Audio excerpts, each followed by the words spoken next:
Diretamente do Brasil, Brasília, Distrito Federal. Quem vos fala, mestre Dinho, trazendo sempre informações na palma da sua mão, com notícias de utilidade pública, nacional e internacional. O mestre Dinho, eu quero aqui, antes de iniciar esta live, eu quero falar sobre o Pix do juiz Oscar Aníbal Chapan.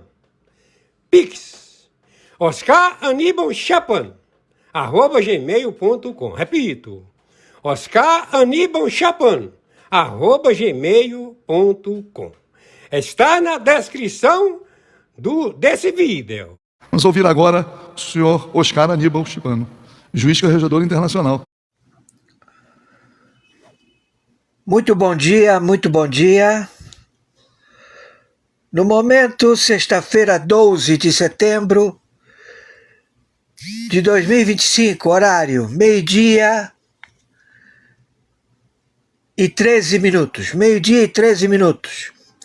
12 de setembro de 2025. Quem está falando? É o senhor Oscar Aníbal Chapan. Estamos árbitro na Justiça Arbitral Internacional.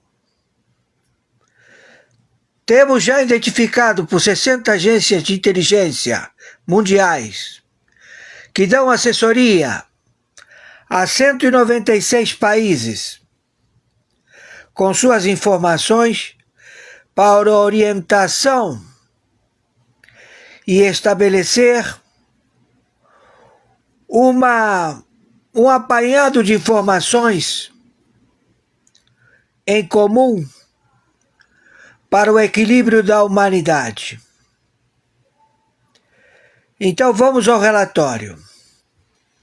Quem fala é o senhor Oscar Aníbal Chapan, árbitro internacional, interventor em 17 países, representando 123 países do Tribunal Penal Internacional, ao qual cargo ele ocupa como juiz corregedor arbitral internacional na investigação de 196 países amotinados, todos eles caracterizados ao copia e cola. Copia e cola. Vamos ao relatório. A Revolução da China, a Revolução Cultural, estabelecida a Mao Tse-tung, foi gerada para o próprio extermínio. Eles voltaram aos tempos da caverna. Até então a China, ela tinha, antes de Mao, ela tinha todo um passado de cultura, de ciência, de conhecimento. E tudo isto veio pelo descontentamento do próprio povo. Começou com a revolta de um passarinho ao qual o senhor Mao Tse-tung, ele não pensou que um passarinho iria fazer tanto estrago. Então, dentro do coletivo popular, toda a propriedade passou a ser propriedade do povo, onde todos eles plantavam e colhiam e sobreviveram através dessas plantações. Até que chegou o passarinho pardal, começou a rodevoar as colheitas e os chineses começaram a perturbar os passarinhos até eles ficarem exaustos, caírem no chão de tanto voar, exaustos, e virar alimento. Com a falta dos passarinhos, não houve controle da praga nas plantações. Então, o caos na plantação da propriedade que foi confiscada e passou a ser do povo não teve mais utilidade. Então, a reforma agrária do Mao Tse-tung, que toda a propriedade deixará de existir para ter administração comum da população, criou o deserto da plantação de alimentos. Ninguém mais plantava alimento. Todo mundo sobreviveu de comer ratos, gafanhotos, cobras, tudo que rasteja. Então o próprio povo, mais uma vez, se educou, alegando que sobreviveu pela falta de roupa e pela falta de comida. As pessoas, todas elas, agiam da forma legítima. Eles próprios faziam as leis. No momento, o sujeito estava comendo um pão, veio outro, pegou o pão da mão dele e começou a comer. Então o povo viu e identificou o ladrão. Foram até ele e começaram a bater, mas não precisou se deslocar 20 metros, 30 metros. Não, o sujeito que estava do lado dele viu o crime. E todos os que viram foram lá e bateram no sujeito, e o sujeito comeu o pão todo. Então a teoria de Mao, através da justiça pelas próprias mãos, prevalece até hoje. Ele é tratado como um Deus a ser observado. Então, principalmente na terra dele, onde ele nasceu. Então, o seu antecessor, Mao, ele foi poupado vivo e foi fazer reciclagem para trabalhar numa usina. O presidente. E este presidente sobreviveu. O resto do governo dele foram todos mortos, massacrados. E Mao Tse-tung estabeleceu que a revolução cultural é para o benefício do próprio povo. Então foi um matando o outro. Vizinho denunciando vizinho. Filho denunciando pai. Pai denunciando tios. Denunciando todo mundo, e começaram a destruir tudo. Igrejas, templos, história, livros. E tudo isto caracterizado pelo próprio Mao. O Mao ficou doente. A capacidade financeira da China não existia mais. Então, ele, por última, pediu socorro. Então apareceu o Kissinger.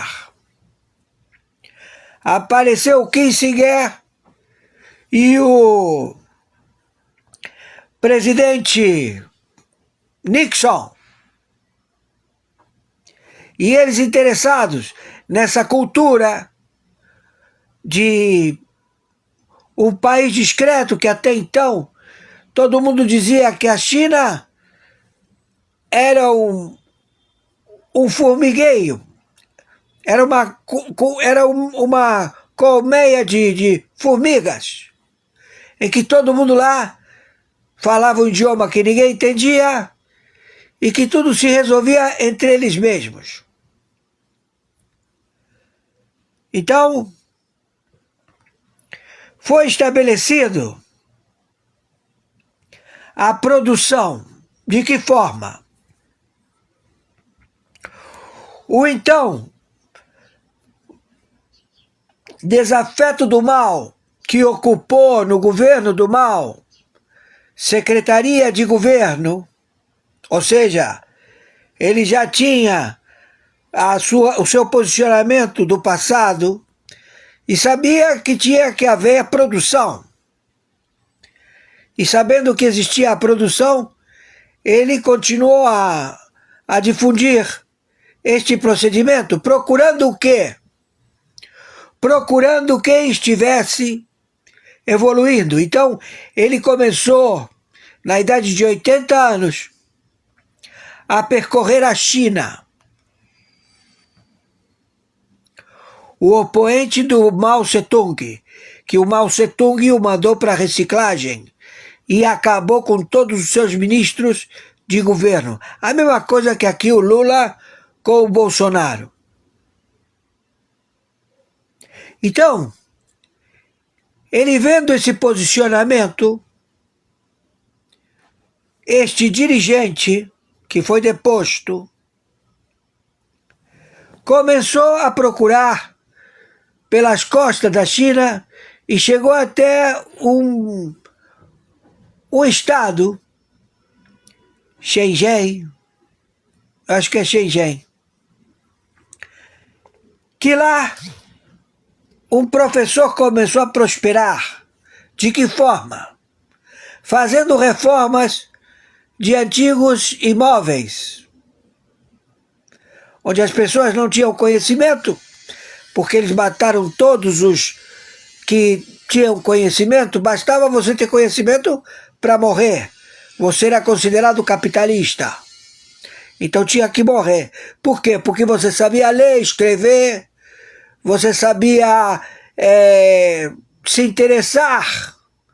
Isso era taxado como opressor.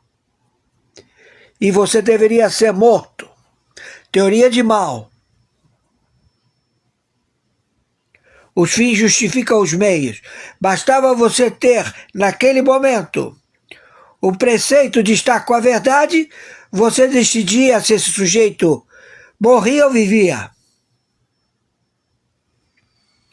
E isto tudo não faz muito tempo. 1994. Então, este que ocupou o lugar de Mao Tse-tung, que morreu podre, e que todo mundo foi vê-lo morto, e fizeram dele uma cultura para justificar os erros do passado. Porque para você justificar um erro, ou seja, seu tio, seu avô, seu tataravô matou pessoas inocentes,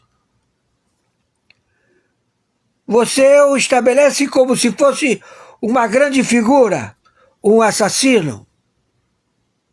O que seria hoje em dia um miliciano, um perverso traficante que se encontra no momento litigado, mitigado pelos seus próprios subalternos, ou seja, pelos seus próprios vendedores de drogas, ou dentro da própria dele, dentro da própria tropa do traficante, tem aqueles que não vão com a cara do patrão. Então, o momento ele é atual aqui no Brasil. E quem é maoísta? É o Lula. E o que veio a suceder o Mao Tse-tung, com 80 anos, ele estabeleceu que o equilíbrio da China é através da sua criatividade de sucesso. E assim foi por toda a costa da China. Então o povo chinês, ele próprio se educou, estabelecendo que o coletivo, porque eles não tinham nenhum conhecimento, não sabiam o que passava, não havia forma de você transmitir conhecimento, nem por os jornais, muitos não sabiam ler, não havendo internet, telefone, televisão. Então foi feito um grande aporte tecnológico para difundir o assassino Mao Tse-tung, o exterminador Mao Tse-tung, o matador de chinês, o homem perverso, mandou exterminar centenas de milhões de chineses capacitados para tirar a China da pobreza. Então este que foi deposto por Mao e depois Mao chamou ele para fazer parte do governo e assistiu à sua morte e veio assumir a China, estabeleceu que o segredo do chinês está em ele ficar totalmente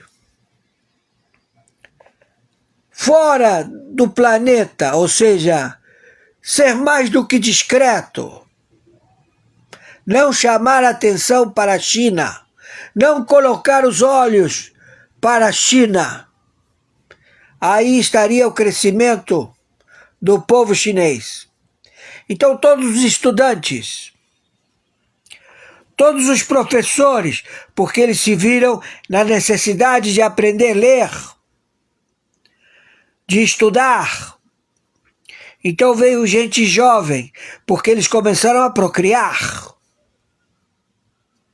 Então chegou em que o chinês ele tem que ter uma junção de diferentes, e os diferentes eles devem se colocar para o bem comum e evitar a destruição do povo chinês, porque está no crescimento do povo chinês, em número, o sucesso da sua revolta, o equilíbrio, a razoabilidade, mas não de ir ao conflito armado que Mao Tse-tung sempre estabeleceu.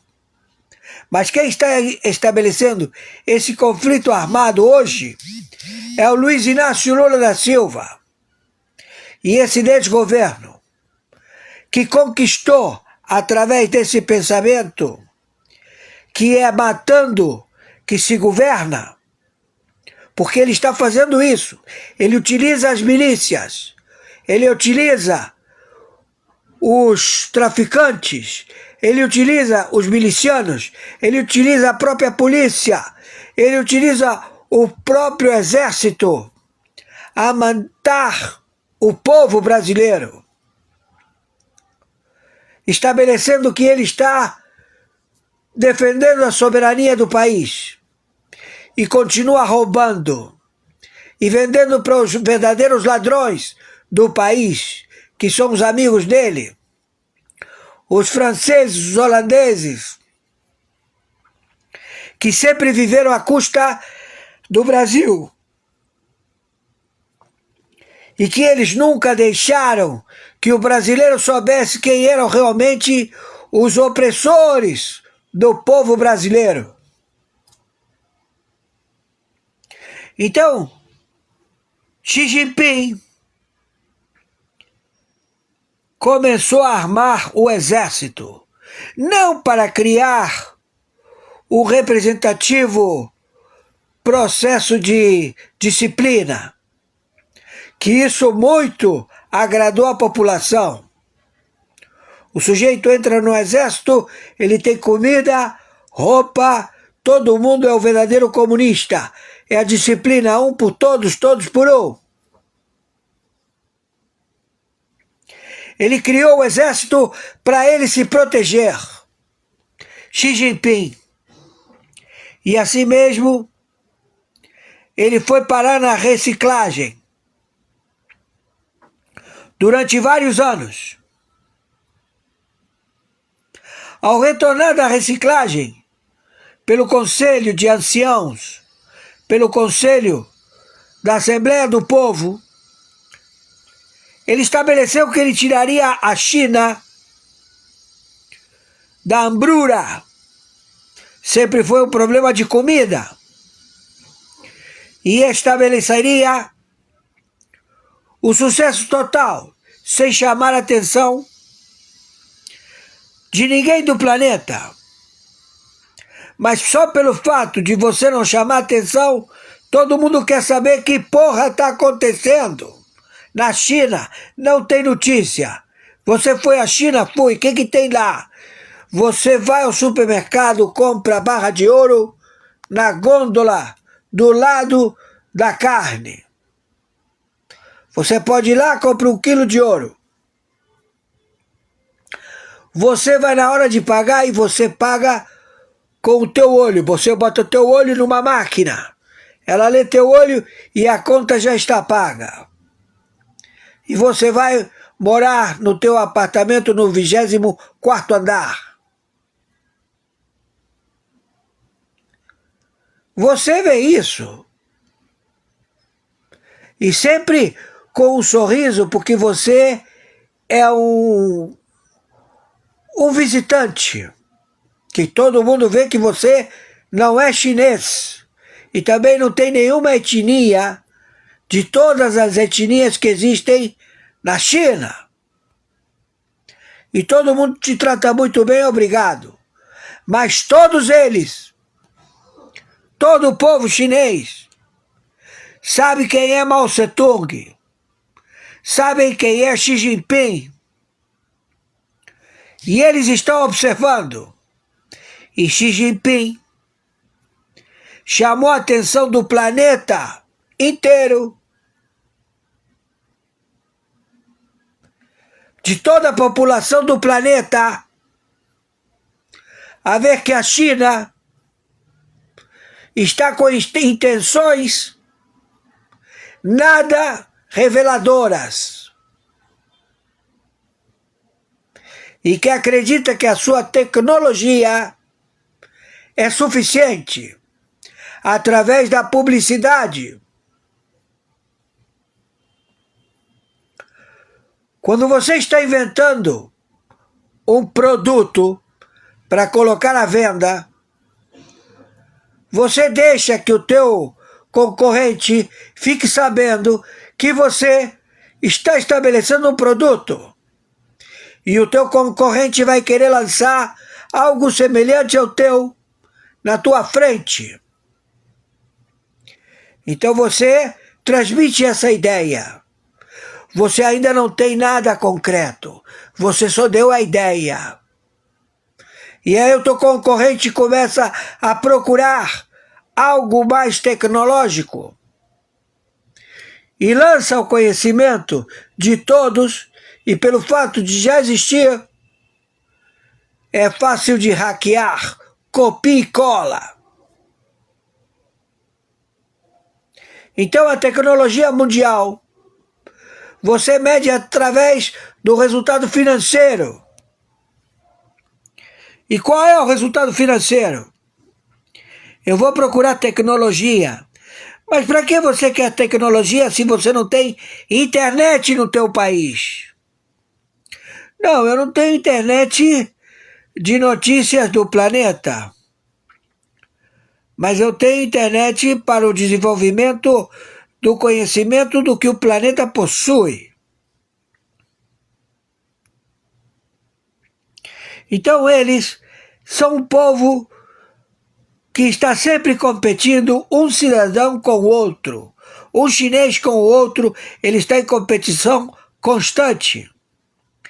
Quantos idiomas você fala? 2, eu falo 10.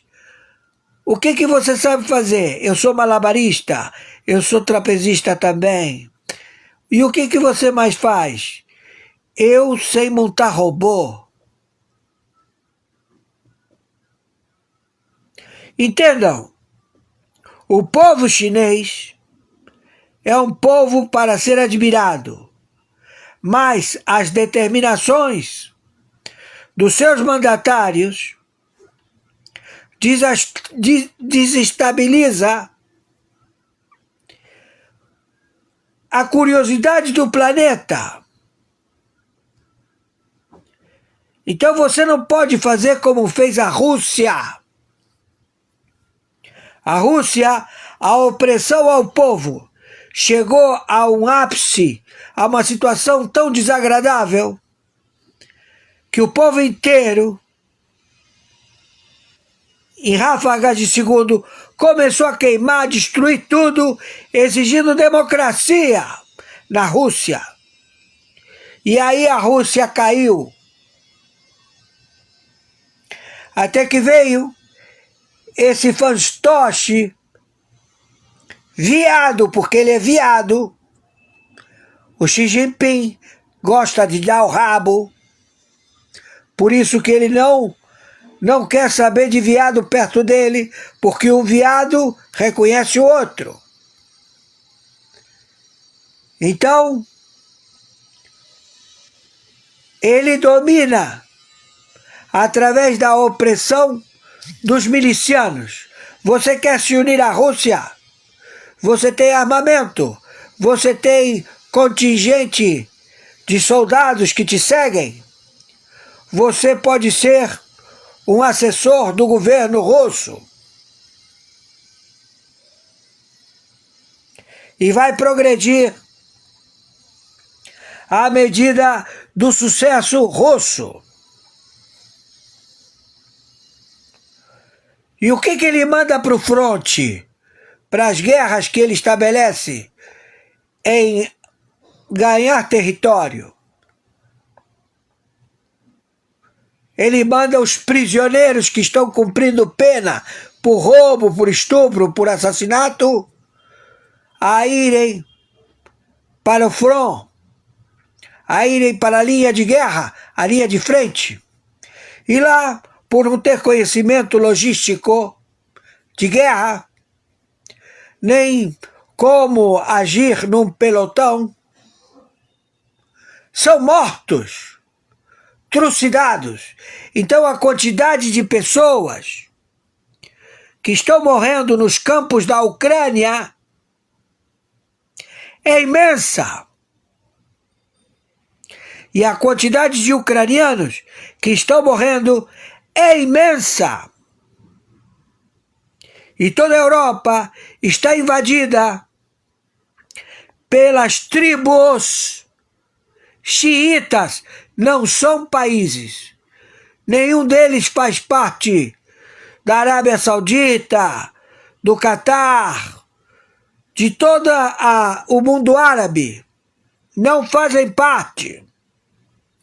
Eles são tribos, onde eles têm líderes. E eles estão em litígio um contra o outro. Mas praticam as mesmas formas de sobrevivência. O terrorismo. Impor através da intimidação. Estabelecer medidas opressivas e imorais para dominar, criar o medo, o caos, a submissão, alegando que eles estão certos perante Deus Todo-Poderoso. Então, é isto que nós estamos lidando. Nós temos um maoísta que se faz chamar Luiz Inácio Lula da Silva. Nós temos os seguidores que têm algum estudo e que fizeram lobotomia através da leitura de My Hand, ou seja, Minha Lei, do Hitler. Também do livro vermelho de Mao Tse-tung, do livro verde do libanês. Todos eles com criatividade para se estabelecer dentro de uma doutrina que tenha resultado, que eles não têm, porque eles vivem em contínuo extermínio da própria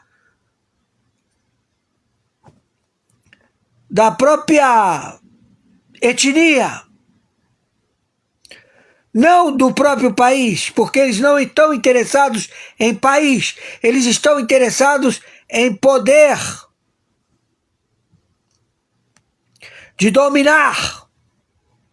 São predadores, não acreditam na liturgia das palavras, não acreditam em códigos, não acreditam na família, não acreditam na pátria, não acreditam em Deus.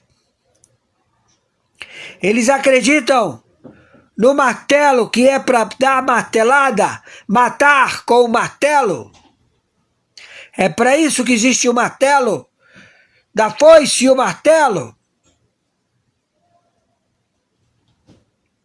São armas para impor as decisões de um homem lunático, Mao Tse-tung, que é admirado como um deus, que levou a televisão à China. Começaram a fazer programas do Mao Tse-tung para justificar que você não cometeu nenhum tipo de crueldade matando o professor que te educou. Mas você acaba sabendo que esse professor estava certo e que você estava errado. Mas você diz que estava do lado do Mao Tse-tung e ele disse que tinha que ter a revolução cultural, que os inimigos são a cultura, o conhecimento. E isto foi feito em todos os países onde hoje estão em levantamento. Nepal, onde no Nepal também houve a mesma prática. E que eles disseram não, está no relacionamento, no conhecimento de poder se ouvir, poder conversar, ter alguém que queira te ouvir, as tuas ideias e que você possa confiar. Isto aconteceu no Nepal através do WhatsApp. Filho falando com o pai, pai falando com o filho. Relacionamento. Então eles viram que essa forma opressiva e imoral de querer dominar o conhecimento não funciona. O conhecimento está para ser aplicado e não para ser retido, monitorado, porque essa foi a resolução em que todo mundo tem que ser monitorado pelo Xi Jinping. Ele falou: o controle está em colocar toda a população submetida à disciplina do exército. Todo mundo tem que agir com disciplina.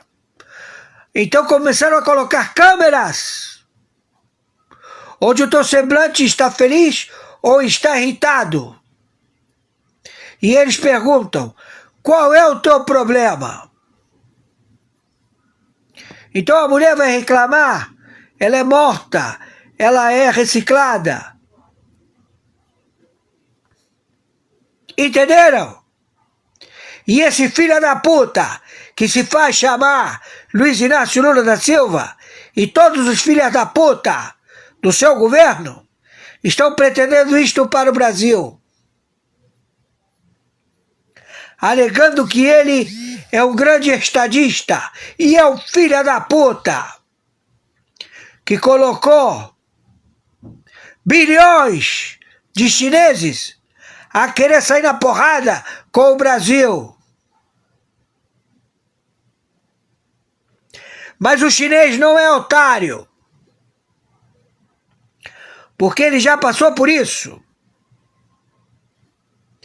Em 1996, onde os tanques foram em cima da população,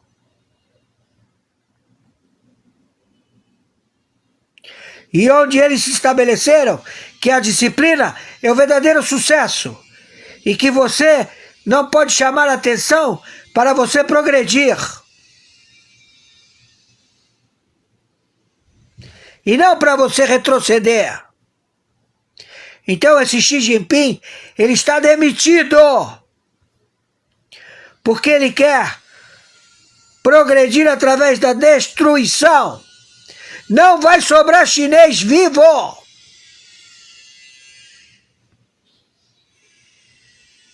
As armas que eles mostram são armas de destruição em massa de seres humanos. Tem a bomba que nada destrói de concreto, mas acaba qualquer vida sobre a superfície da Terra. Papagaio, periquito, rato, ser humano, tudo morre. Só fica o concreto. E essa tecnologia que eles detêm. Então imagina os Estados Unidos, como eles estão aparelhados, porque isto iria acontecer a qualquer momento. Então agora, o russo, o filho da puta viado, Putin, está pedindo, vamos conversar e acabar com a guerra. O chinês está querendo conversar, vamos conversar, não queremos a guerra. Por que isso? Porque eles viram que não podem estabelecer o seu pensamento comum, que não existe. O pensamento do chinês não é o mesmo pensamento do russo, não é o mesmo pensamento do hindu, não é o mesmo pensamento do paquistanês, não é mais mesmo o pensamento de ninguém. Porque eles são ignorantes. Ignoram. Não têm conhecimento. Eles aplicam reformas. E tem sucesso ou não tem. Então aqui o Brasil foi empurrado para uma guerra por um filho da puta chamado Luiz Inácio Lula da Silva, e a puta que o pariu. Ele, o Alckmin, e a puta que o pariu. Onde o Congresso, o Senado, a Câmara de Deputados é um balcão de negócios. Todo mundo levando dinheiro e todo mundo em posição de santinho. O próprio ministro no Supremo Tribunal Federal fazendo o relatório do mensalão, ele bem estabeleceu, todo mundo recebeu dinheiro, senador, deputado, o único que não recebeu foi o Bolsonaro.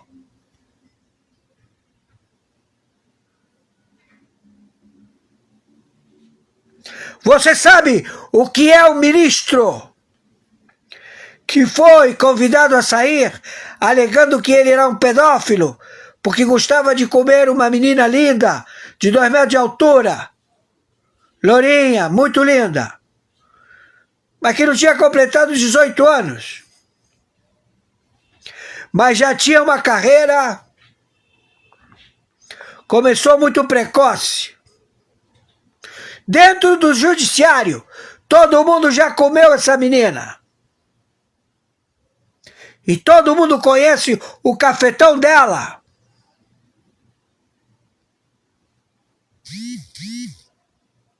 É um antro de cafetões. É um puteiro. Entenderam? Tô sendo claro. Então nós estamos em guerra.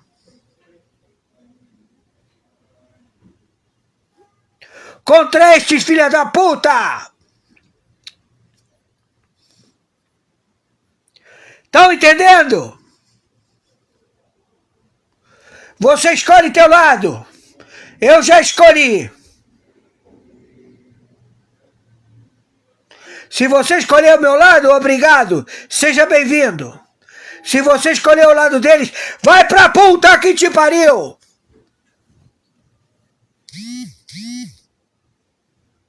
Conforme determinação, meu Pix é meu e-mail, oscaranibaltiapano@gmail.com. Meu Pix é meu CPF, 510-466-447-34. Meu Pix É meu WhatsApp celular 5521 99742 0789. É um comportamento de sobrevivência. Será banido o Partido Comunista da face da terra. É uma doença mental.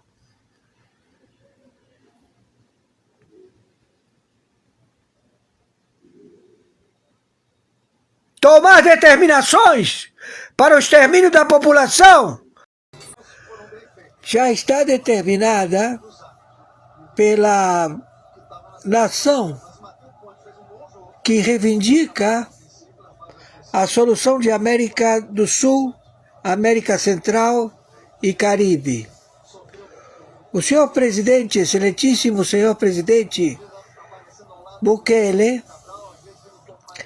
estabelece um prêmio de 100 milhões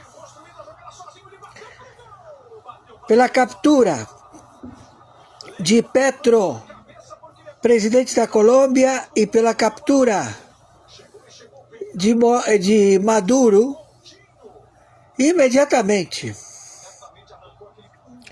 na sua região. Ou seja, ele está em guerra e captura destes elementos. Então, nós estamos já com a revelação identificada de que o Pleno da Corte do Supremo Tribunal Federal e toda a máquina administrativa do governo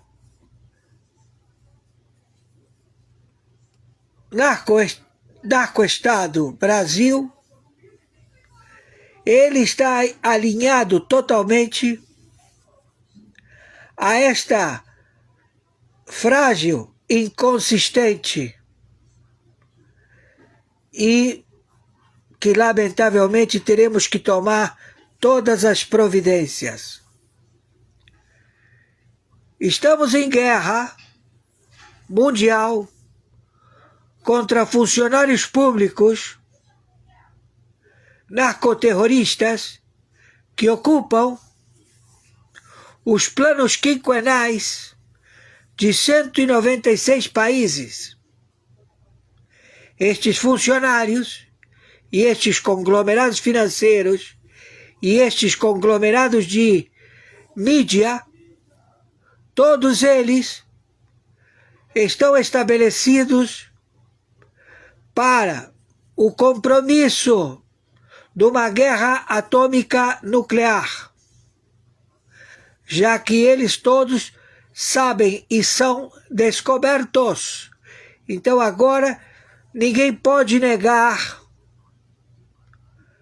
a sua tutela e curatela de intenções para a administração global e o extermínio da raça humana. Eles alegam que são muitos e que têm que ser todos exterminados. E que toda afronta para obter esse êxito requer cataclismas, eventos de extermínio da população. Pergunta-se: você vai ser o primeiro a se deixar exterminar por estes filhos da puta? Vocês vão permitir que as suas filhas, seus filhos, seus pais, você jovem, vai permitir? Você para ele não tem nome. Você para ele é um companheiro, um número. Você não pode virar mártir ou virar santo. Vocês entendem? Eles não estão mais no posicionamento do mártir. Eles estão no posicionamento do extermínio da raça humana. E todos identificados.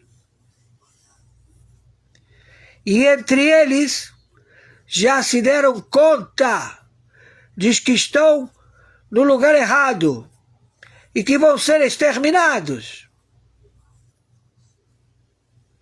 E muitos permanecem por estarem submetidos a que podem ser exterminados agora.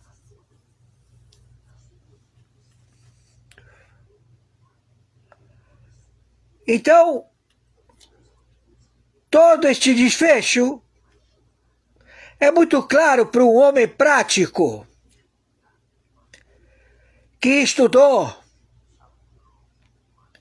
que permanece pelo seu êxito. O nome dele é Excelentíssimo Senhor Trump, ao qual está dada a tarefa de estabelecer a sentença do Supremo Tribunal Mundial. Reset. Todas as moedas perdem o valor no dia 1º de janeiro de 2026. Não há possibilidade, não há como estabelecer um comportamento financeiro por alguém outro que não tenha sido inserido no procedimento mundial de administração global. E não é o deles, não é o da ONU. Porque eles não têm essa capacidade.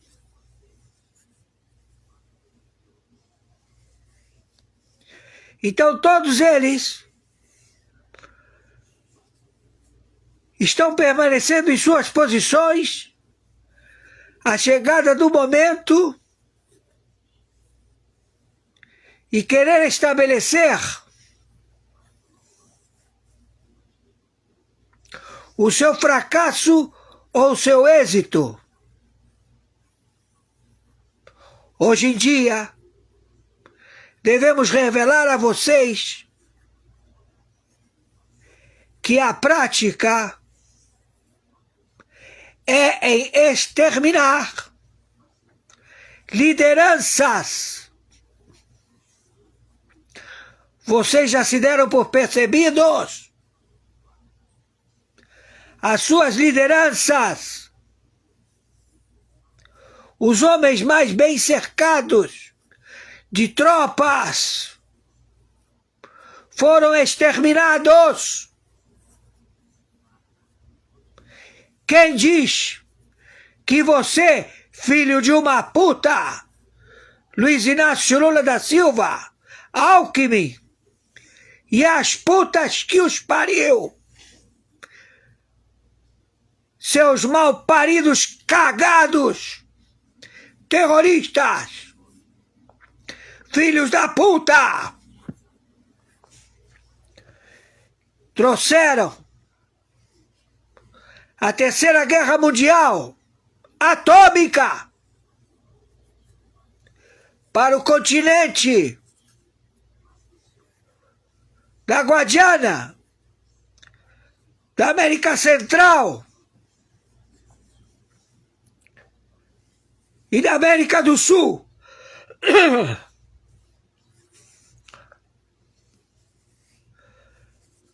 Este evento já tem provas suficientes para o extermínio.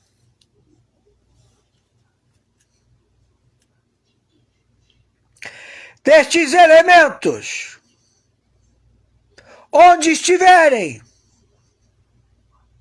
estão deslocando 40 mil soldados brasileiros para as fronteiras da Venezuela. Qual o papel? Confrontar a invasão da Venezuela por Iguacimo. Confrontar as tropas dos Estados Unidos da América, do Exército, da Marinha, da Aeronáutica.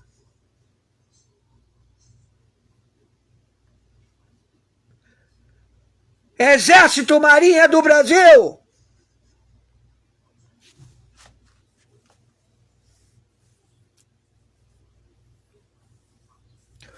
Só falta isso.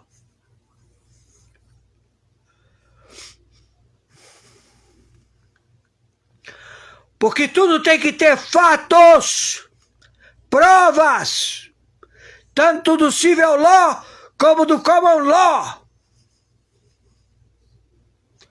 Liturgia do processo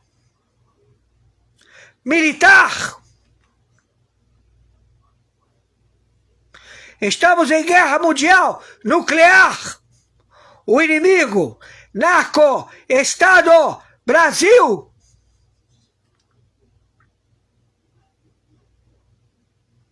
São ao todo 17 estados do narcotráfico. Está estabilizado para permanecer 10 anos. Tudo pago. Provisões para 10 anos.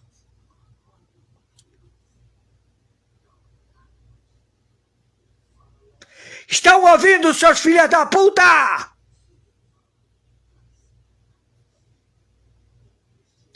E isto começa agora.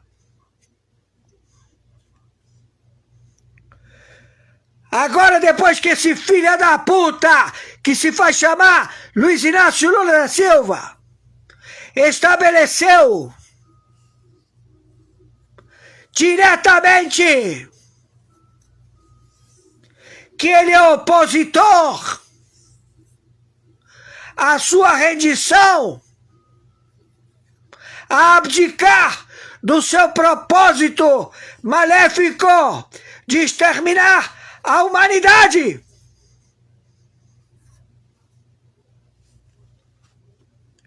O indivíduo que diz que não quer saber de litigioso ou de guerras é o filho da puta!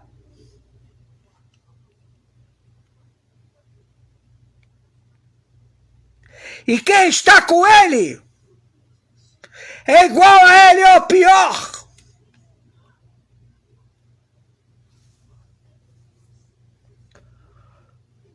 Quem está falando é o senhor Oscar Aníbal Chiappano, interventor pela segunda vez no território da República Federativa do Brasil contra este filho da puta.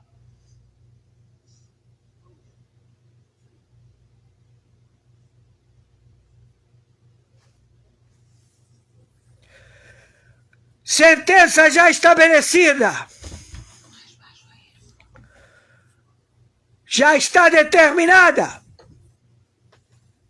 Não cabe recurso.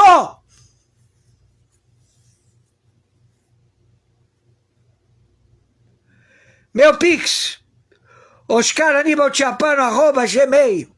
Meu Pix, CPF 510 466 447 34.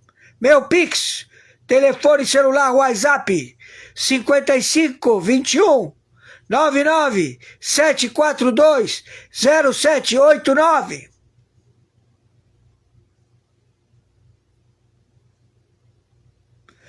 Por favor, mais uma vez, como sempre, há anos, que chegue esta mensagem aos generais em campo, a captura dos membros do Foro de São Paulo e do Grupo de Puebla. O Senhor Todo-Poderoso, Ele existe. A Terra é plana. E tem, sim, seres de outros planetas. E tem quem se injeta com adrenocromo. Estamos entendidos? Vocês acham que conhecem a verdade sobre o que acontece nos bastidores do Congresso Nacional? Que sabem como realmente funcionam as negociações políticas em Brasília? Hoje eu vou revelar para vocês a corrupção mais chocante que já presenciei na política brasileira. Uma verdade que vai destruir qualquer ilusão sobre a honestidade dos nossos representantes. Meu nome é Carlos Eduardo Ferreira e durante 6 anos fui policial federal infiltrado em operações contra a corrupção política. Não era apenas um investigador comum coletando evidências, era um agente disfarçado que presenciou deputados e senadores recebendo propinas milionárias na minha frente. Durante esses 6 anos trabalhando nos bastidores do poder político brasileiro, descobri algo que mudou minha visão sobre a democracia no nosso país. Descobri que o Congresso Nacional não é um parlamento. É um balcão de negócios criminosos. Não é uma casa de leis. É uma central de lavagem de dinheiro. Não é o coração da democracia. É o epicentro da corrupção nacional. Hoje, um ano depois de encerrar minha carreira na Polícia Federal e sobreviver a 4 tentativas de assassinato, decidi quebrar o silêncio. Decidi revelar como funciona o esquema que transforma parlamentares em criminosos de colarinho branco. Decidi contar por que vocês não estão elegendo representantes, mas financiando uma quadrilha organizada. Esta é a denúncia mais perigosa que um policial federal já fez sobre a corrupção no poder político brasileiro. Eu entrei na Polícia Federal em 2010, aos 25 anos, com o sonho de combater a corrupção e defender a justiça. Nos primeiros anos, trabalhei em operações convencionais contra tráfico de drogas e crimes financeiros. Era trabalho honesto, servindo ao país. Até que em 2015, fui selecionado para uma missão especial ultra secreta. Carlos, disse o delegado-geral, você tem o perfil perfeito para uma operação de infiltração de longo prazo. Vamos colocá-lo dentro do sistema político para investigar corrupção parlamentar. Como assim? Perguntei curioso. Você vai se passar por empresário e se aproximar de deputados e senadores. Sua missão é documentar esquemas de propina e lavagem de dinheiro. Era a minha primeira pista de que havia um mundo muito mais sombrio por trás da política nacional.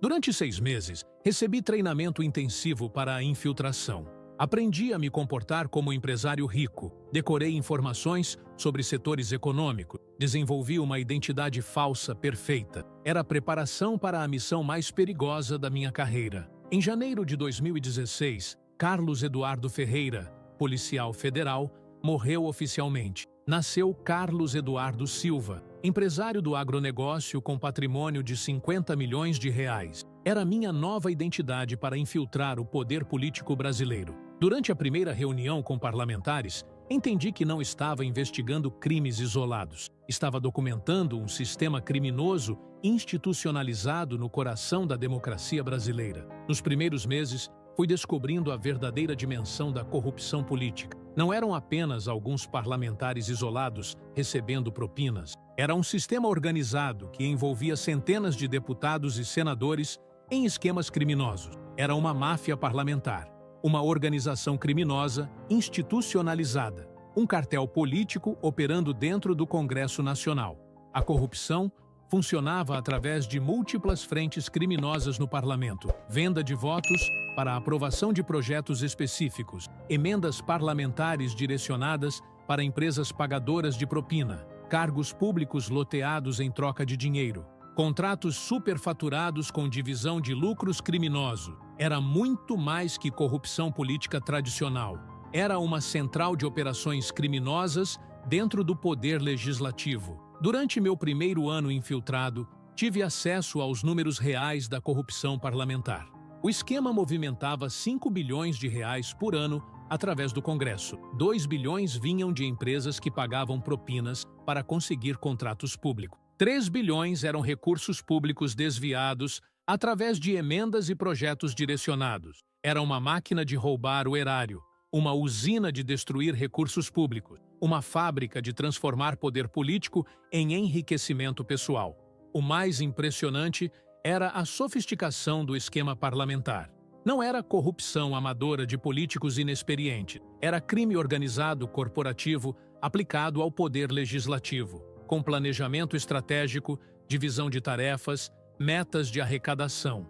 Era máfia empresarial no Congresso Nacional, crime organizado com metodologia corporativa aplicada ao exercício do mandato parlamentar. O funcionamento da corrupção era sistemático e burocraticamente perfeito no Congresso. Não era recebimento aleatório de propinas, era processo industrial controlado para maximizar lucros e minimizar riscos de detecção. Cada esquema criminoso passava por análise detalhada no parlamento, identificação de projetos com potencial de gerar propinas, mapeamento de empresas interessadas em contratos públicos, cálculo de valores que cada parlamentar deveria receber, distribuição de tarefas entre deputados e senadores. Era a engenharia da corrupção aplicada ao poder legislativo. A negociação de votos seguia tabelas específicas no Congresso. Projetos de baixa complexidade custavam 100 mil reais por voto. Medidas provisórias importantes valiam 500 mil por parlamentar. Emendas constitucionais chegavam a 1 milhão por deputado ou senador. Era a precificação da democracia brasileira. A lavagem do dinheiro era ainda mais sofisticada no parlamento. Não recebiam propinas de forma óbvia que chamariam atenção.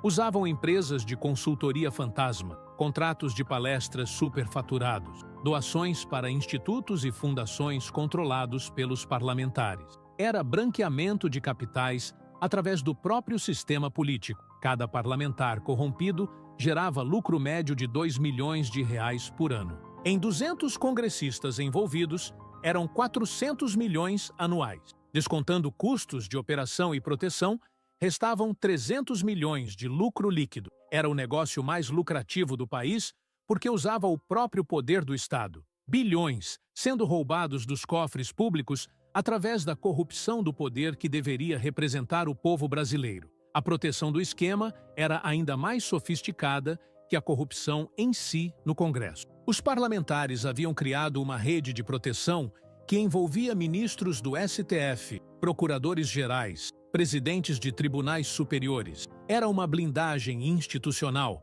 que cobria todos os poderes da República.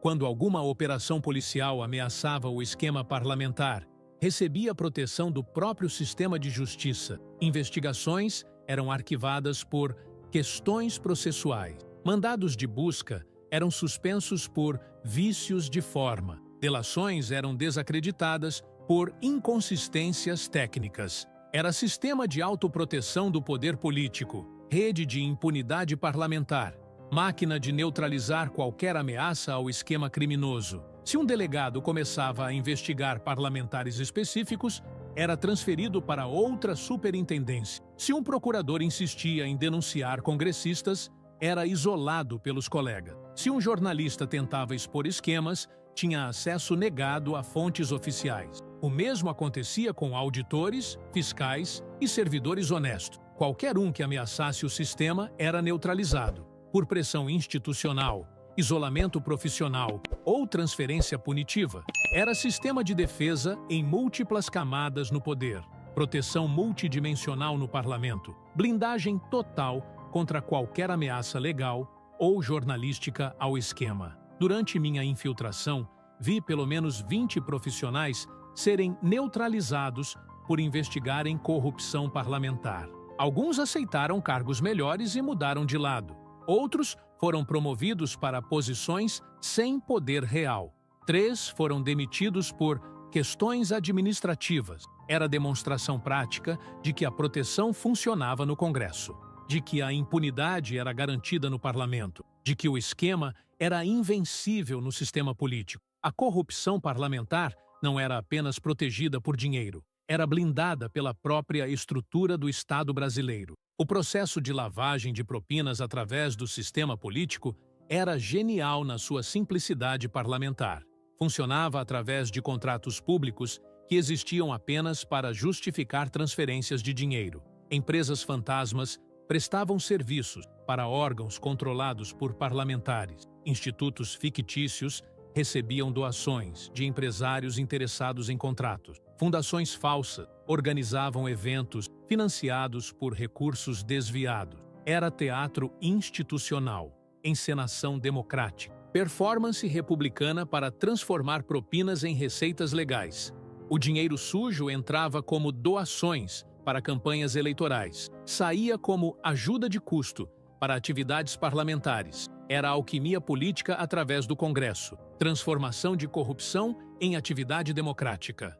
Metamorfose de propinas em exercício do mandato. Cada parlamentar corrompido lavava em média 5 milhões de reais por ano. 200 congressistas lavavam 1 bilhão anual. Era a maior operação de branqueamento de capitais através do poder político da história mundial. Maior que esquemas de paraísos fiscais. Mais eficiente que lavagem através de cassinos. Mais segura que operações bancárias clandestinas. O sistema era tão sofisticado que incluía notas fiscais verdadeiras dos serviços, contratos legais assinados com empresas reais, declarações de renda impecáveis dos parlamentares. Era crime organizado com certificação democrática, lavagem de dinheiro com selo de qualidade do Congresso Nacional, branqueamento de capitais com garantia do poder legislativo. Os auditores que fiscalizavam encontravam tudo em ordem no sistema político. Os documentos eram autênticos no parlamento. Os registros eram precisos no Congresso. Os impostos eram pagos corretamente pelos beneficiários. Era impossível detectar irregularidades através de métodos convencionais de investigação parlamentar. Durante minha infiltração, presenciei cenas que jamais esquecerei sobre a corrupção parlamentar.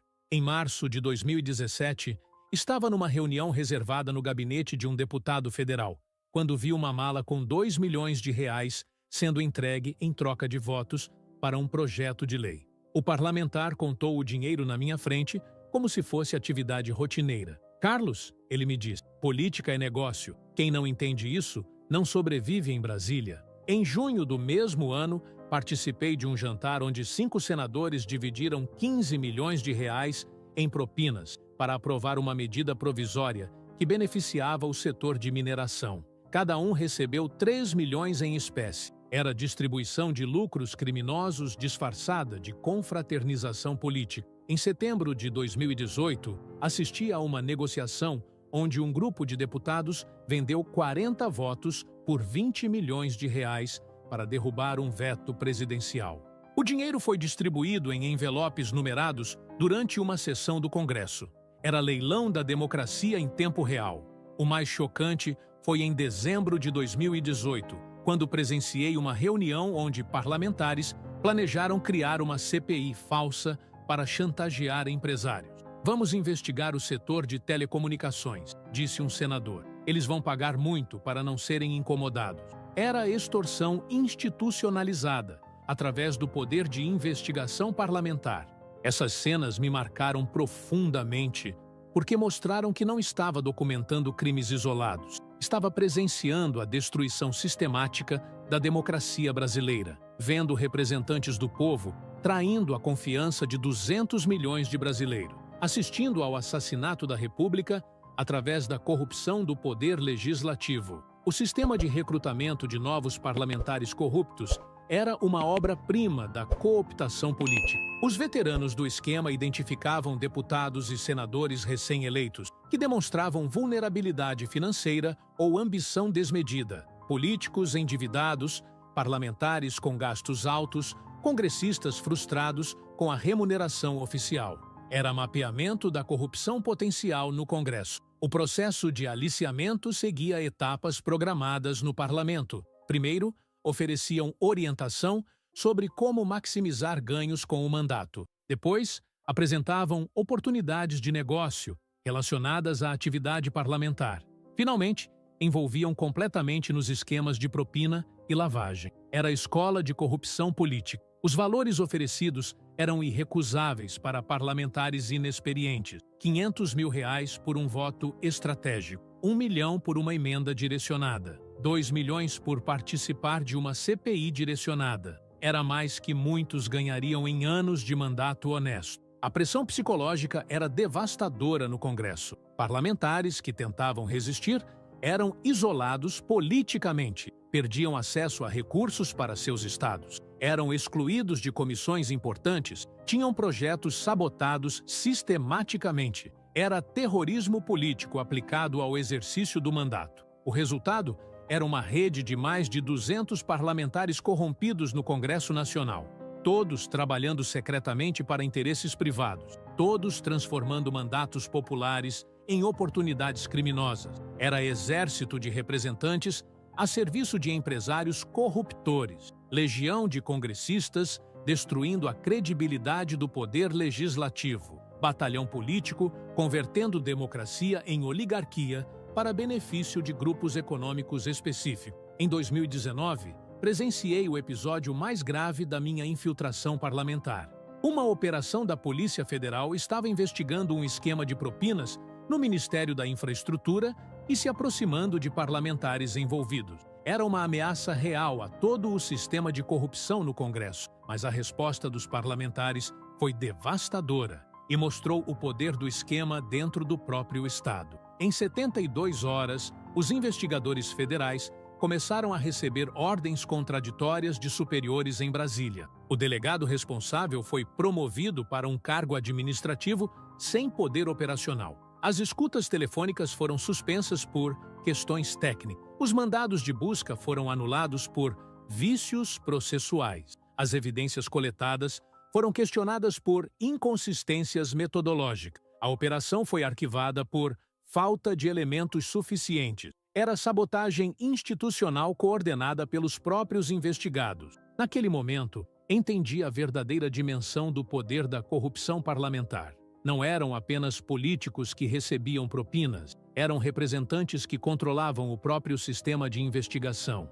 Não eram apenas congressistas corruptos, eram parlamentares que haviam capturado o Estado brasileiro. Não eram apenas criminosos no poder, eram criminosos que se tornaram o próprio poder. Vi que estávamos vivendo numa cleptocracia disfarçada de democracia, onde parlamentares controlavam investigações contra si mesmo, onde o Congresso protegia a corrupção em vez de combatê-la, onde representantes do povo serviam apenas a interesses privados. Era o futuro sombrio que eu estava documentando através da minha infiltração no sistema que deveria ser o coração da democracia brasileira. O esquema também funcionava como sistema de inteligência política para proteger os parlamentares corruptos. O Congresso Nacional era um centro de coleta de informações sobre investigações, operações policiais e movimentações do Ministério Público. Assessores infiltrados monitoravam delegados e procuradores. Funcionários corrompidos acessavam sistemas de investigação. Servidores comprados forneciam informações privilegiadas sobre operações em andamento. Era Big Brother parlamentar protegendo corrupção. Cada órgão de investigação tinha informantes que reportavam diretamente aos parlamentares. Quando havia operação contra a corrupção política, a informação chegava instantaneamente ao Congresso. Quando delegados planejavam busca e apreensão, eram monitorados pela rede. Quando procuradores preparavam denúncias, eram rastreados pelo sistema. Era contra-inteligência criminosa, através do poder político, espionagem parlamentar contra investigadores, vigilância reversa do poder legislativo sobre órgãos de controle. O sistema era tão eficiente que os parlamentares sabiam de operações antes dos próprios operadores, conheciam investigações antes dos investigadores, antecipavam ações antes dos próprios planejadores. Era superioridade informacional no sistema político. Vantagem estratégica no campo de batalha institucional. Domínio total do território através de uma rede aparentemente democrática de representação popular. Com informantes em todos os órgãos de investigação, os parlamentares corruptos tinham controle absoluto sobre ameaças ao esquema. Sabiam quem investigava, quando, como, por quê. Era panóptico político criminoso, vigilância total do sistema de controle, controle absoluto dos mecanismos de fiscalização através de uma rede aparentemente legítima de exercício do poder democrático. Durante minha infiltração, descobri que o esquema tinha ramificações internacionais impressionantes na política. Não era apenas um fenômeno brasileiro. Fazia parte de uma rede global de corrupção parlamentar coordenada por empresas multinacionais. Parlamentares brasileiros mantinham contatos com congressistas americanos corruptos, cooperavam com deputados europeus envolvidos em esquemas similares, colaboravam com políticos asiáticos que vendiam influência legislativa. Era a globalização da corrupção política, mundialização da venda de mandatos, internacionalização do comércio de votos parlamentares. Em 2018, participei de uma reunião ultra-secreta em Miami, onde representantes de parlamentos de 10 países se encontraram para coordenar esquemas globais de corrupção legislativa. Era a Assembleia Geral da Corrupção Política Mundial, Congresso Internacional da Venda de Mandatos, Convenção Global do Crime Organizado Parlamentar.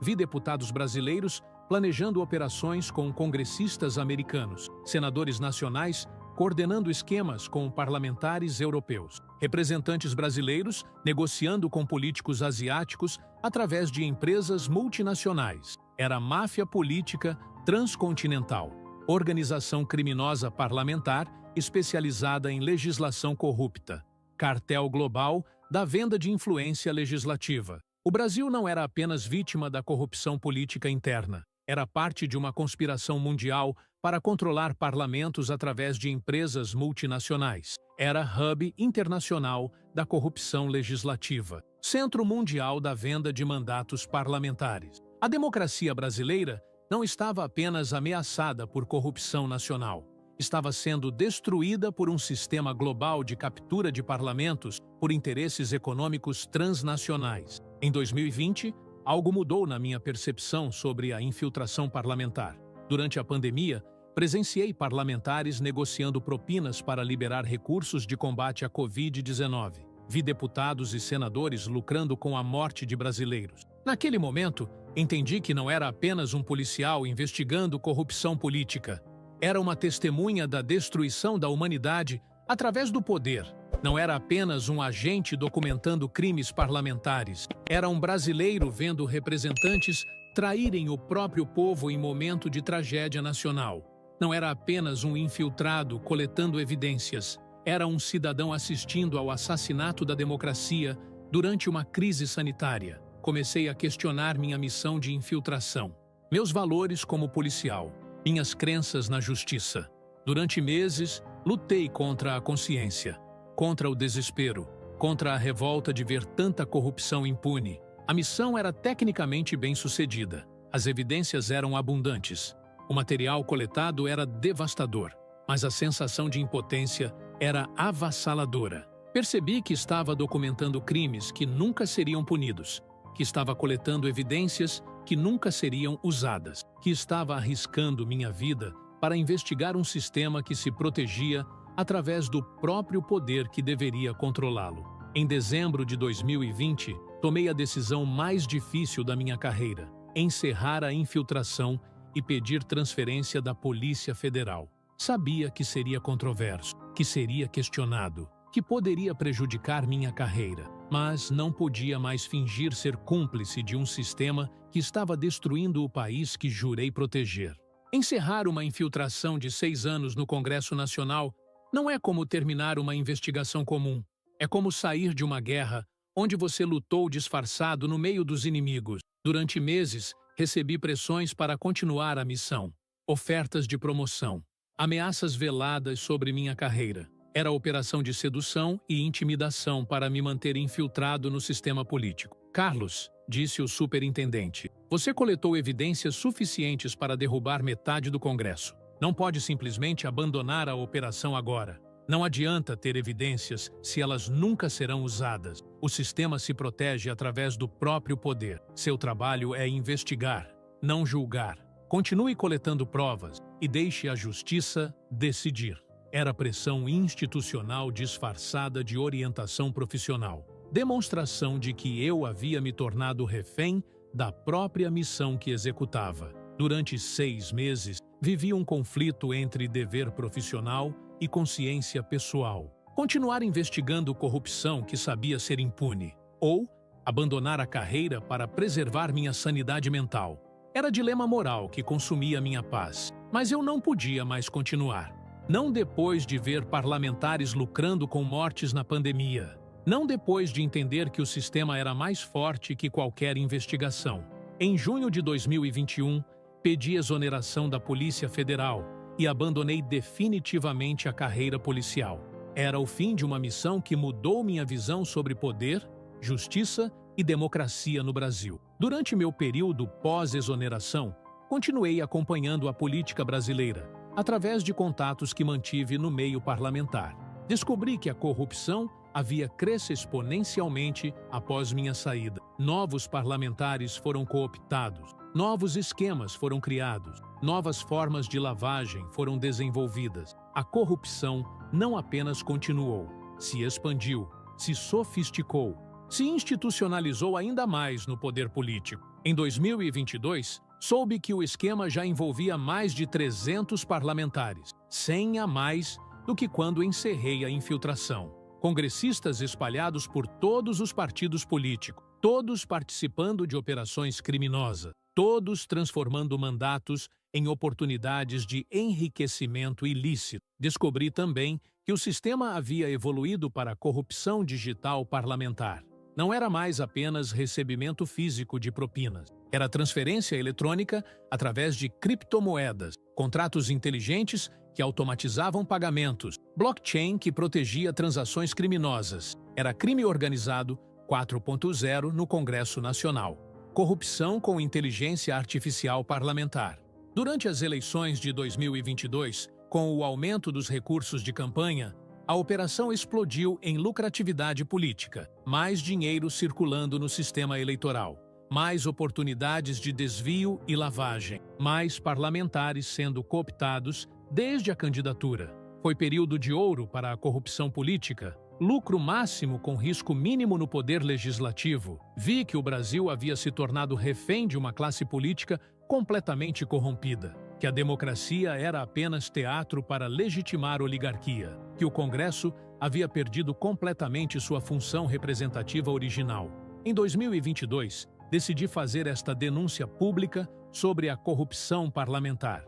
Não para me vingar do sistema político, mas para alertar os eleitores brasileiros, para expor a verdade sobre quem realmente controla o Congresso Nacional, para revelar por que a democracia brasileira não funciona para o povo. Sei que estou arriscando minha vida denunciando a corrupção no poder. Sei que vou ser perseguido pelos políticos mais poderosos do país. Sei que vou ser ameaçado por uma classe que controla o próprio Estado brasileiro. Mas não posso mais ficar calado sobre a destruição da democracia. Não posso mais ser cúmplice do silêncio que protege essa traição à República. Durante 6 anos, documentei um sistema que corrompeu completamente o poder legislativo brasileiro. Agora quero expô-lo. Quero contribuir para o despertar da consciência política nacional. Quero participar da luta pela reconquista da democracia brasileira. A corrupção parlamentar que presenciei não é teoria conspiratória política. É realidade documentada no Congresso Nacional.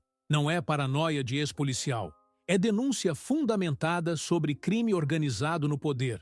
Não é fantasia de quem saiu do sistema. É revelação de quem investigou o esquema por dentro do parlamento. Tenho evidências de tudo que estou revelando sobre o Congresso. Gravações que comprovam negociação de votos. Fotografias que mostram entrega de propinas. Documentos que confirmam lavagem de dinheiro parlamentar. Material suficiente para validar cada palavra sobre a corrupção política, para comprovar cada acusação sobre o Congresso corrompido, para sustentar cada denúncia sobre a traição à democracia brasileira. Durante minha infiltração, aprendi a identificar os sinais que denunciam um parlamentar corrompido no Congresso. Não são indicadores óbvios para eleitores comuns, são detalhes sutis que apenas quem conhece o sistema consegue perceber na política. Deputados e senadores com padrão de vida incompatível com remuneração oficial. Parlamentares que mudam posições políticas repentinamente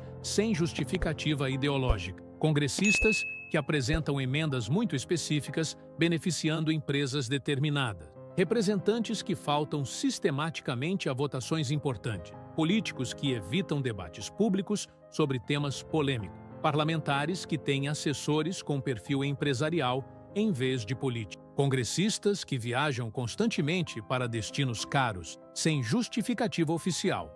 Representantes que mantêm escritórios luxuosos, incompatíveis com o orçamento parlamentar.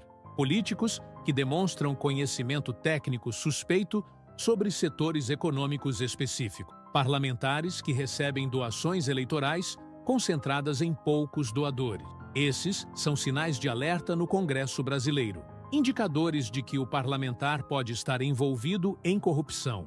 Sintomas de captura do mandato por interesses privados. Se vocês identificarem esses sinais nos representantes que elegeram, questionem publicamente, não apenas por questões de transparência, mas porque podem estar sendo traídos por quem deveria representá-los, porque seus votos podem ter sido comprados por empresários corruptores, porque podem estar financiando corrupção através de impostos. É importante que os eleitores entendam que votar hoje no Brasil não é apenas exercício de cidadania, é também risco de legitimar corrupção sistemática.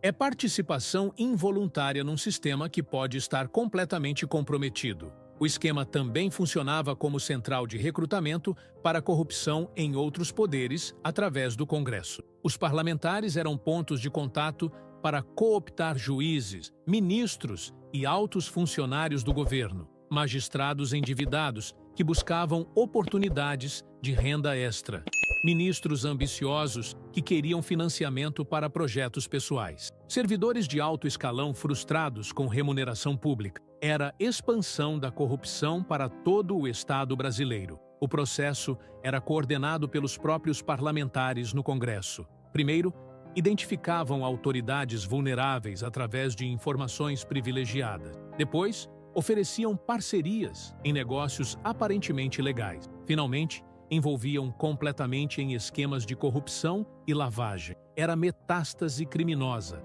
através do poder político. Durante minha infiltração, vi dezenas de autoridades serem cooptadas através de parlamentares. Começavam como servidores públicos honestos, terminavam como cúmplices de esquemas criminosos, iniciavam defendendo o interesse público, acabavam servindo a interesses privados. Era destruição do Estado através da corrupção política, perversão da função pública, usando o Congresso como centro de operações, captura de instituições através da influência parlamentar. O mais grave era que muitos nem percebiam que estavam sendo corrompidos. Pensavam que estavam apenas aproveitando oportunidades legítimas. Acreditavam que estavam construindo carreira no serviço público. Na realidade, estavam sendo transformados em peças de um sistema criminoso que usava o poder político para destruir a própria república que juraram defender. Durante minha carreira de infiltração, descobri que a corrupção parlamentar tinha uma hierarquia complexa baseada na influência política de cada congressista. Não eram todos os parlamentares iguais em valor para o esquema. Havia níveis de importância, categorias de corrupção, classes de investimento criminoso no poder político. No topo estavam os parlamentares estratégicos, presidentes de comissões, líderes partidários, relatores de projetos importantes. Eles recebiam propinas milionárias e tinham poder de decisão sobre esquemas maiores. Eram os produtos premium da corrupção política. No segundo nível, estavam os parlamentares operacionais, deputados e senadores com mandatos estáveis que garantiam votos consistentes. Eles recebiam propinas regulares e função tática nos esquemas. No terceiro nível, estavam os parlamentares de apoio, congressistas novatos ou com pouca influência usados para completar quórum. Eles recebiam valores menores e função auxiliar na operação. No último nível, estavam os parlamentares de fachada, representantes honestos que eram mantidos limpos para dar aparência de legitimidade ao Congresso. Eles não recebiam propinas e tinham função cosmética. Era a pirâmide da corrupção no poder legislativo brasileiro, hierarquia criminosa no Congresso Nacional.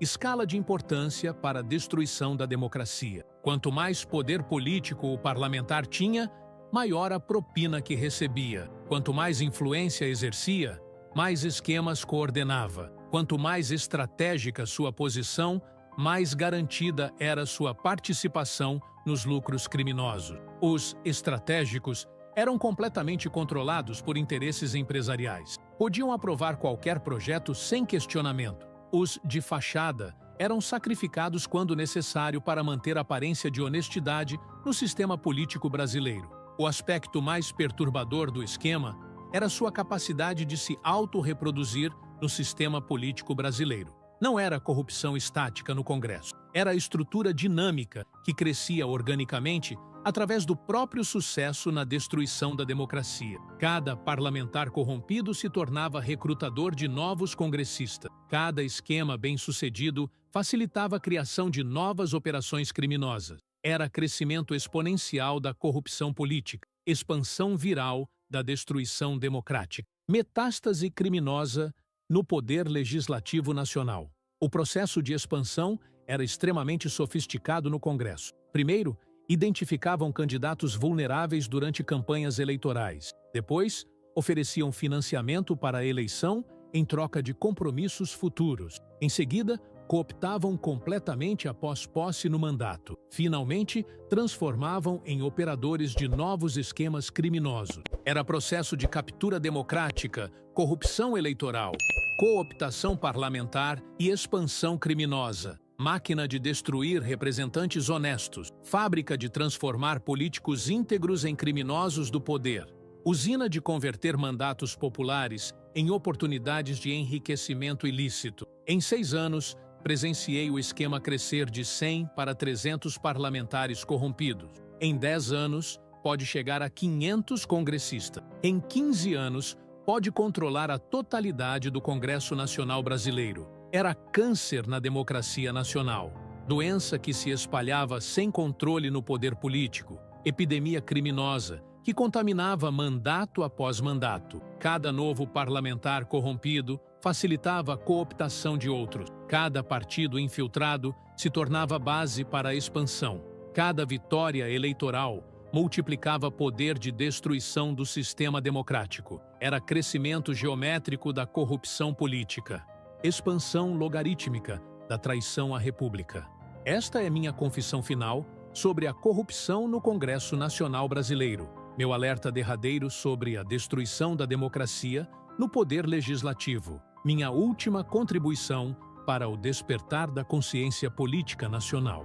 Durante 6 anos, fui testemunha privilegiada da maior traição à República da história brasileira. Agora, quero ser parte da solução democrática. Durante meia década, documentei um sistema que corrompeu completamente o poder legislativo. Agora, quero expô-lo. Quero contribuir para a reconquista da democracia brasileira. Durante anos, mantive silêncio profissional, protegendo uma investigação que sabia ser inútil. Agora quero quebrar esse silêncio para alertar o povo brasileiro. A corrupção parlamentar que presenciei é a prova de que o Congresso Nacional se tornou teatro criminoso, de que nossa democracia foi capturada por interesses privados, de que nossa república foi vendida para grupos econômicos. Não podemos aceitar isso passivamente como eleitores. Não podemos tolerar isso silenciosamente como brasileiros. Não podemos permitir isso indefinidamente como cidadãos de uma democracia. É hora de reagir contra a corrupção política, de resistir à captura do poder legislativo, de lutar pela reconquista do nosso Congresso Nacional. Cada eleitor precisa se tornar um fiscal da democracia. Cada cidadão precisa questionar seus representantes. Cada brasileiro precisa defender a integridade do poder político. Compartilhem esta denúncia sobre a corrupção parlamentar. Divulguem esta verdade sobre a destruição da democracia. Espalhem este alerta sobre a traição no Congresso Nacional. E vocês, estão chocados com essas revelações sobre nossos representantes? Já desconfiaram da honestidade de parlamentares? Deixem nos comentários suas opiniões sobre essa corrupção que destrói nossa democracia. Se esta confissão abriu seus olhos para a realidade do poder político brasileiro, deixem o like. E se querem mais verdades sobre o Congresso Nacional, se inscrevam no canal e ativem as notificações. Senhoras e senhores, tudo bem? Saúde a todos com a paz de Cristo. Obrigado, você curtindo, você compartilhando. Estamos felizes que o assassino do Charlie, amigo do Donald Trump, foi preso. O pai dele entregou ele. O rapaz tem 22 anos, né? E ele confessou para o pai, e o pai entregou ele. Segurou ele até a polícia chegar, e ele, então, foi preso. Donald Trump está discutindo aqui agora com o governador. Aqui está, o filho e o pai, beleza? Está aí os dois aí. O pai disse que o coração partido, mas entregou o filho, talvez até para a própria morte, né? Porque estão, sim, sendo discutido a pena de morte para ele. Enfim, eu nem sei se esse pai também recebeu a recompensa, que era alta, né? Tudo, pessoal, hoje em dia eu já estou desconfiando até da minha sombra, né? O importante é que ele entregou, né? Entregou. Eu acredito que ele não tenha recebido o prêmio, não quis, por exemplo, né? Tomara que não. Me parece que o pai é um cara honrado aí, beleza? Vamos lá, nós vamos falar agora sobre o Supremo também, que acaba, então, de fazer uma previsão da prisão de Bolsonaro. Previsão da prisão. E nós temos também o Donald Trump, que disse agora sobre o que vai fazer aqui no Brasil, em retaliação à condenação de Bolsonaro. Beleza? Primeiro, nós vamos falar, então, sobre a previsão do STF. O Supremo Tribunal Federal projeta que a pena de Jair Messias Bolsonaro seja executada, ou seja, ele será preso em dezembro, tá? Em dezembro deste ano. O cronograma, segundo a gente estava vendo aqui, que a análise dos recursos e o cumprimento de prazos regimentais, o tribunal tem até 60 dias para publicar o acordo, mas a expectativa é de que isso aconteça antes do prazo. Em seguida, a defesa terá 5 dias para apresentar os embargos de declaração. Após parecer da PGR, o relator que é o Moraes, né, deve decidir sobre a validade dos recursos. Defesa deve insistir em prisão domiciliar, conforme ele já está, né? Prisão domiciliar. A estratégia da defesa será solicitar a prisão domiciliar logo após a decisão do relator em relação aos embargos, tá?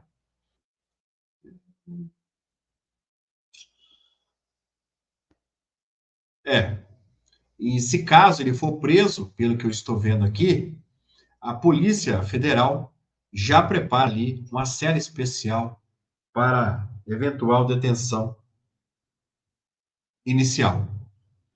O procedimento será adotado parecido com pelo que eu recebi informação, ao do Lula, em 2018, tá? Alguns ministros, contudo, reconhecem que o estado de saúde de Bolsonaro é delicado, fator que pode favorecer o pedido.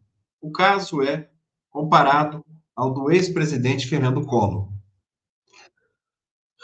que permaneceu poucos dias em regime fechado antes de cumprir a decisão, né? A pena.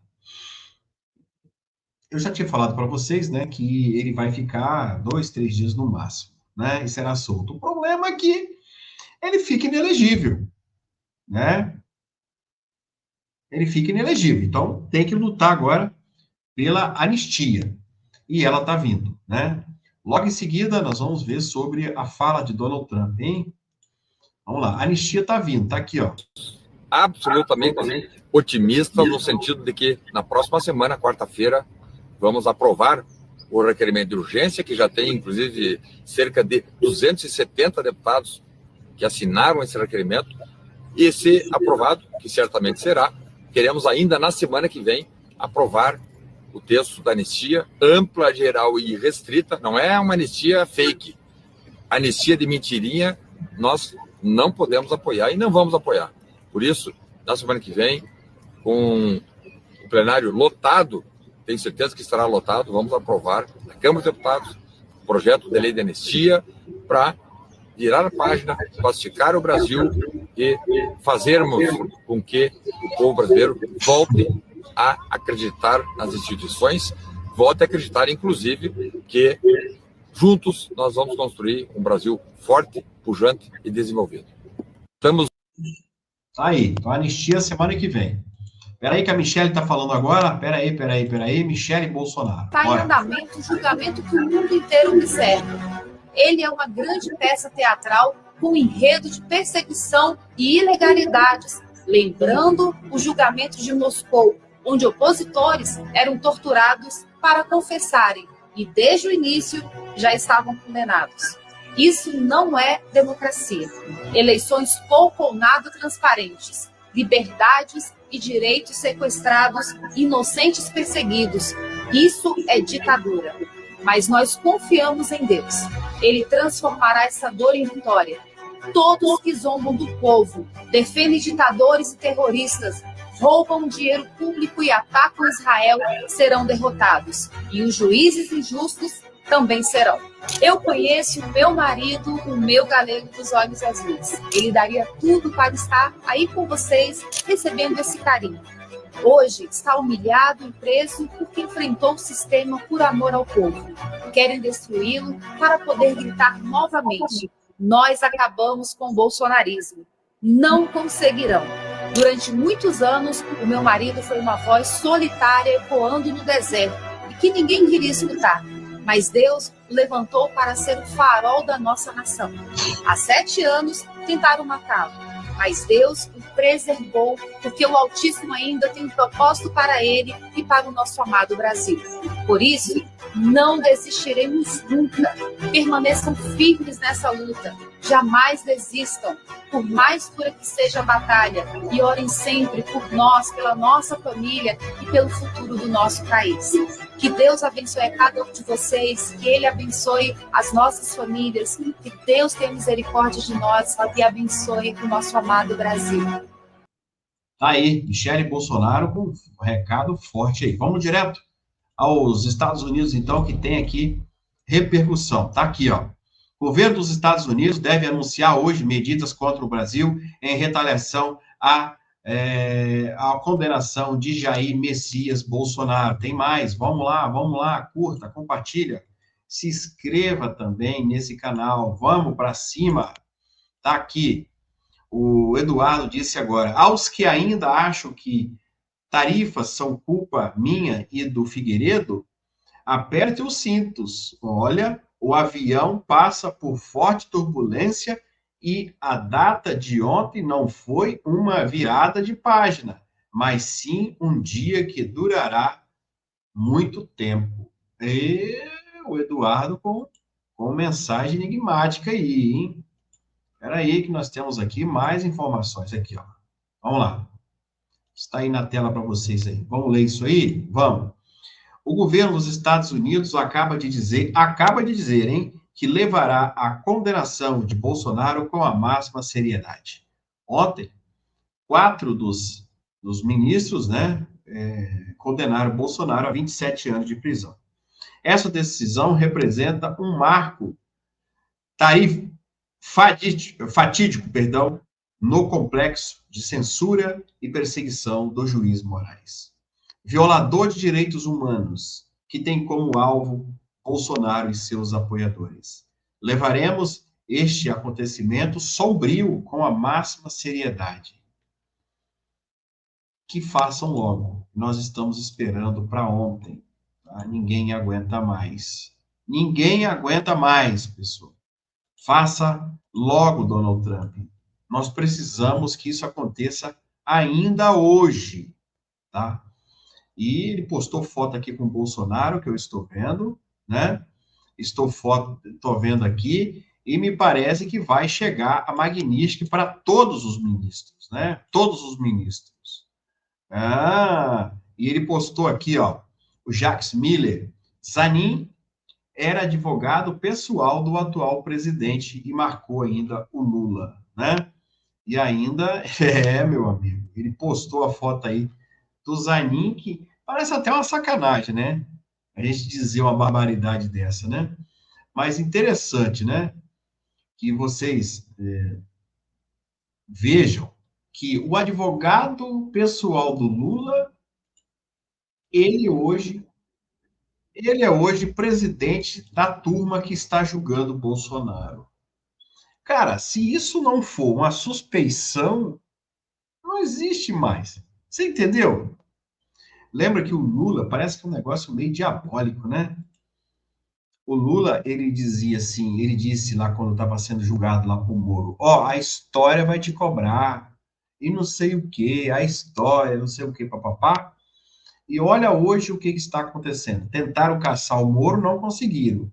Mas olha só, o Lula no poder e o advogado que discutiu ali, o Moro, hoje preside. Não bastava ser membro do Supremo, ele está presidindo a primeira turma justamente no julgamento de Bolsonaro. Cara, se isso não for uma coisa diabólica, eu não sei o que é. Né? Pensa bem. E ainda pediu para condenar, né? Seguiu aí o relator. Então, se isso não for uma coisa diabólica, sinceramente. Ontem, o Eduardo Bolsonaro também, viu, pessoal, deixou muita gente aí apreensivo, tá? Apreensivo. Peraí que o homem do FBI está falando aqui. Esse camarada. To my friend Charlie Kirk. Ele disse aqui, ó, diretor do FBI. Ao meu amigo Charlie, descanse agora, irmão. Nós estamos de guarda e eu te verei envelhado. Aí. Esse camarada aí é o chefe, né, do FBI. É o terror da bandidagem. Então, eles já prenderam o camarada e agora, Peraí que o sócio está falando. E agora querem levar ele para a pena de morte, né? Vamos ver. Não, questões jurídicas dos advogados, eu não emito juízo de valor porque é uma questão de técnica jurídica. Eu estou falando da questão política. Nós vamos votar anistia na Câmara e no Senado. Para mim, na Câmara, eu estou com muita fé pelo que eu tenho começado a dialogar na semana que vem. Depois vota-se no Senado. Eu já conto que o presidente descondenado vai vetar. Nós vamos ter que derrubar o veto. Isso vai acontecer lá para fins de novembro, talvez dezembro, e talvez possa ser em fevereiro. E aí depois tem a questão da constitucionalidade ou não, que os 11 ministros do STF vão ter que se manifestar. Nós vamos precisar de 6 votos lá. E esse trabalho já começou a ser feito e será feito até este momento. E eu tenho muita fé que nós teremos os 6 votos necessários. Questões jurídicas dos advogados, eu não. Ele disse que o Lula vai vetar, ele já disse que vai, e o Moraes disse que a anistia é inconstitucional.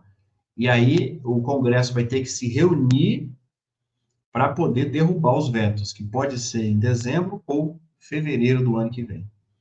Então, fevereiro do ano que vem é muito longe. A anistia tem que sair o quanto antes. Não podemos mais ficar sem essa anistia. Sanções de Trump tira Barroso de encontro de juízes de Supremas Cortes. O Brasil fica sem representação. Então, ele não vai poder viajar, né? Não vai poder viajar ali, né? O sujeito presidente do STF, né? Muita repercussão aqui na questão do pai, né? Muita gente falando o seguinte, se o pai fez certo, se o pai fez errado. Eu queria perguntar a você aqui agora, que está aqui comigo. Se seu filho, sua filha, seu neto cometer um crime e chegar em casa e desabafar com você, o que você faria? Abraçava e falava, vamos ficar quietinho. ou você ligaria para a polícia e entregava ele às autoridades? Difícil, hein? Olha aí, ó. Né? Viu aí? O pai, muitas vezes, a mãe tem que tomar decisões aí. Às vezes, cortar a própria carne, né? Eu queria pedir você para se inscrever no canal, para você curtir, compartilhar, e vamos aguardar as sanções, então, impostas pelo Donald Trump nesse momento. Vamos aguardar que ainda hoje nós teremos. Forte abraço.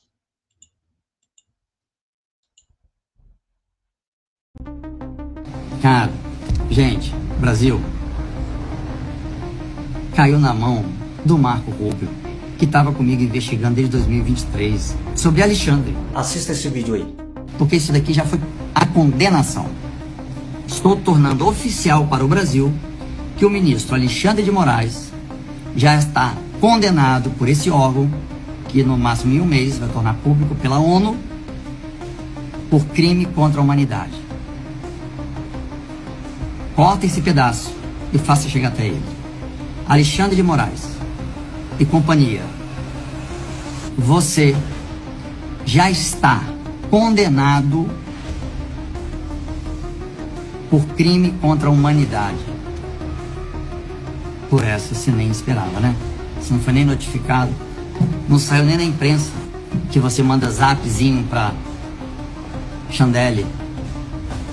Você já pegou Chandelle, né? Cara, gente, Brasil caiu na mão do Marco Rubio, que estava comigo investigando desde 2023 sobre Alexandre, sobre o Brasil, o que estava acontecendo, a perseguição. Olha o que Deus faz. Quem tem a audácia de duvidar de Deus? Como eu, em 2023, poderia prever que eu ia passar por que eu passei, que eu estou passando, e que o Marco Rubio seria o secretário de governo e iria assumir a liderança da ONU. A ONU são mais de 120 e poucos países. São mais de 120 e poucos países que estão com a sua condenação e vai tornar-se pública. Fica essa, hein? E dia 6 de abril eu vou saber, mas não vou dizer quando eles vão vir aqui te dar um abraço, Xandão. Não, eles não vão te levar preso. Isso eu te garanto, fica tranquilo. Não vão te levar preso. Mas vão te entregar o documento que você está condenado. E aí depois cabe ao outro órgão fazer a tua prisão. Compartilhe esse vídeo para mais pessoas, para a plataforma recomendar nosso conteúdo cada vez mais. Tamo junto?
Está prevista a retirada das credenciais da embaixadora no Brasil, do Brasil em Washington, Maria Luísa Viotti Ribeiro, que seria então uma suspensão, né, das relações diplomáticas. O presidente Trump não nomeou embaixador no Brasil e, segundo a minha apuração, não pretende nomear enquanto o presidente Lula estiver no governo. Está prevista a retirada das credenciais da embaixadora no Brasil, do Brasil em Washington, Maria Luísa Viotti Ribeiro, que seria então uma suspensão, né, das relações diplomáticas. O presidente Trump não nomeou embaixador no Brasil e, segundo a minha apuração, não pretende nomear enquanto o presidente Lula estiver no governo. Está prevista a retirada das credenciais da embaixadora no Brasil, do Brasil em Washington, Maria Luísa Viotti Ribeiro, que seria então uma suspensão, né, das relações diplomáticas. O presidente Trump não nomeou embaixador no Brasil e, segundo a minha apuração, não pretende nomear enquanto o presidente Lula estiver no governo. Está prevista a retirada das credenciais da embaixadora no Brasil, do Brasil em Washington, Maria Luísa Viotti Ribeiro, que seria então uma suspensão, né? Está prevista a retirada das credenciais da embaixadora no Brasil, do Brasil em Washington, Maria Luísa Viotti Ribeiro, que seria então uma suspensão, né, das relações diplomáticas. O presidente Trump não nomeou embaixador no Brasil e, segundo a minha apuração, não pretende nomear enquanto o presidente Lula estiver no governo. Das relações diplomáticas. O presidente Trump não nomeou embaixador no Brasil e, segundo a minha apuração, não pretende nomear enquanto o presidente Lula estiver no governo. Caminhoneiros já começam a se mobilizar por paralisação geral no Brasil. Começou, vamos parar mesmo, de verdade, começou a greve e nós vamos parar esse país, hein? Taxações, sanções, fuga de capital. E agora, se os caminhoneiros se mobilizarem e pararem o Brasil? O que é um peido para quem está cagado? Vamos estocar mercadoria em casa, arroz, feijão, carne, óleo, porque já estamos parados, ó. Tudo isso motivado pela escalada ditatorial que nós vemos no nosso país, que alinha-se ao eixo do mal, como Irã, Venezuela, China, Coreia do Norte, e persegue um grande líder, como é o caso do Bolsonaro, que governou nos braços do povo. Pode ambulância, pode polícia, pode andar quem quiser, mas o combustível vai acabar. E todos nós pagaremos muito caro, infelizmente, mas é o preço da liberdade. Pagaremos caro por todos aqueles que fizeram o L. Caminhoneiros já começam a se mobilizar por paralisação geral no Brasil. Começou, vamos parar mesmo, de verdade, começou a greve e nós vamos parar esse país, hein? Taxações, sanções, fuga de capital. E agora, se os caminhoneiros se mobilizarem e pararem o Brasil? O que é um peido para quem está cagado? Vamos estocar mercadoria em casa, arroz, feijão, carne, óleo, porque já estamos parados, ó. Tudo isso motivado pela escalada ditatorial que nós vemos no nosso país, que alinha-se ao eixo do mal, como Irã, Venezuela, China, Coreia do Norte, e persegue um grande líder, como é o caso do Bolsonaro, que governou nos braços do povo. Pode ambulância, pode polícia, pode andar quem quiser, mas o combustível vai acabar. E todos nós pagaremos muito caro, infelizmente, mas é o preço da liberdade. Pagaremos caro por todos aqueles que fizeram o L. Diretamente do Brasil, quem vos fala, mestre Dinho, trazendo sempre informações na palma da sua mão. E o meu convite especial, por gentileza, entra na descrição desse vídeo. Urgente! Clicar nos links abaixo. É uma surpresa e você pode ganhar muito dinheiro. Repito! Urgente! Clicar nos links abaixo. É uma surpresa e você pode ganhar muito dinheiro.